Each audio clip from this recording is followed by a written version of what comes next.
यथा मां प्रपद्यन्ते तांस्तथैव भजाम्यहम् मम वर्त्मानुवर्तन्ते मनुष्याः पार्थ सर्वशः. Krishna explains that he responds to people based on how they approach him. If someone comes to him with love and devotion, Krishna returns that love. If they come with questions, he provides answers. No matter how someone seeks him, Krishna is always ready to guide and support them. This verse teaches that God is available to everyone, no matter how they choose to connect. It shows that people can reach Krishna in different ways, through devotion, knowledge, or service, and he will always be there for them. It reassures that Krishna respects all sincere efforts to come closer to him and will guide us on the right path based on our desires.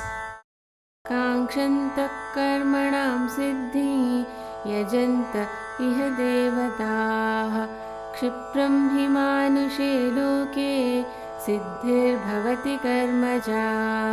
Krishna explains that people who want quick results and success in their work often worship various demigods.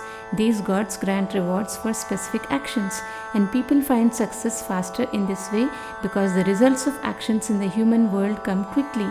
This shloka shows that while many people seek short-term benefits by worshipping different deities, these results are temporary and tied to worldly actions. Krishna hints that there is a higher, more lasting goal than just immediate success. It reminds us that we should not only focus on short-term achievements but also aim for deeper spiritual progress that leads to long-lasting fulfillment. चातुर्वर्ण्यं मया सृष्टं गुणकर्म विभागशः तस्य कर्तारमपि मां विद्ध कर्तारमव्ययम्.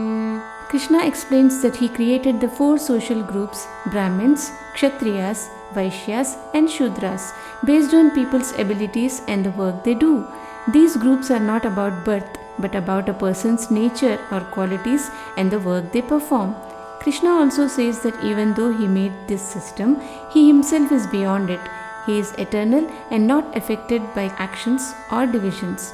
This shloka teaches that society works best when people do jobs that match their natural qualities.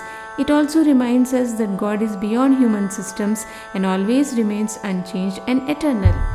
न मां कर्माणि लिम्पन्ति न मे कर्मफले स्पृहा इति मां योऽभिजानाति कर्मभिर्न स बध्यते. Krishna says that he is not touched by any actions he performs and does not seek rewards or results from them. If someone understands that Krishna is beyond the effects of actions and does not desire anything in return, then that person will also not be bound by their own actions. This verse teaches that if we act without attachments to the results, as Krishna does, we can achieve freedom from the cycle of birth and death.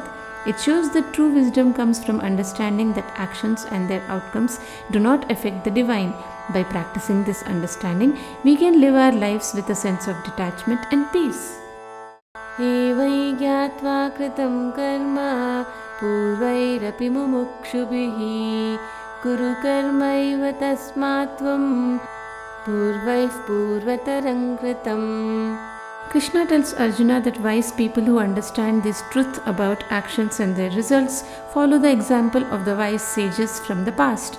They do their duties without being attached to the outcomes. Krishna advises Arjuna to do the same and perform his duty as these wise people did, since their approach was effective for achieving liberation. This verse encourages us to follow the example of wise individuals who acted selflessly and without attachment to the results. It teaches that by doing our duties with the right understanding, just like the sages of old, we can move towards spiritual freedom and fulfillment. किं कर्म किमकर्मेति कवयोऽप्यत्र मोहिताः तत्ते कर्म प्रवक्ष्यामि यज्ञात्वा मोक्ष्यसे शुभात्. Krishna acknowledges that even wise people can get confused about what constitutes action and what does not. He promises to explain the true nature of action to Arjuna. By understanding this, Arjuna will be able to overcome confusion and free himself from negativity and impurities. This verse shows that understanding the true nature of action is key to overcoming doubts and achieving spiritual purity. Krishna is ready to guide Arjuna through this understanding, which will help him make the right choices and reach a higher state of being. कर्मणो यापि बोद्धव्यं बोद्धव्यं च विकर्मणः अकर्मणश्च बोद्धव्यं गहना कर्मणो गतिः. Krishna says that it is important to understand what true action is, what is not action, and what actions are forbidden. The way actions work and their effects can be very complicated. This verse teaches us that knowing how to act correctly is not always simple. It requires careful understanding of what actions are right, wrong, or neutral. Krishna emphasizes that the nature of action is complex and requires deep knowledge to navigate properly. Karmanya karmaya pashyet akarmani cha karmayah sabuddhiman manushyeshu sayukta kritsna karma krit. Krishna explains that someone who understands that even when they seem to be doing nothing, they are actually still acting, and vice versa is very wise. This person sees beyond the surface of actions and inactions. Such wisdom means they handle all their duties correctly and are well disciplined. This verse teaches us that true wisdom comes from understanding the deeper meaning behind actions and non-actions. A person who grasps this complex idea can perform their duties perfectly without being attached to the results. It shows that wisdom involves seeing beyond appearances and understanding the essence of one's actions. Yasya sarve samarambha kama sankalpa varjita Jnanadnidagdha karmanan tamahu panditam buddha. Krishna says that wise people are those who do their work without any selfish desires and who have used their knowledge to understand that actions are not just about personal gain. Such people are seen as truly wise because they act without attachments to results, and their understanding has purified their actions. This verse highlights that true wisdom involves acting selflessly and using knowledge to guide one's actions.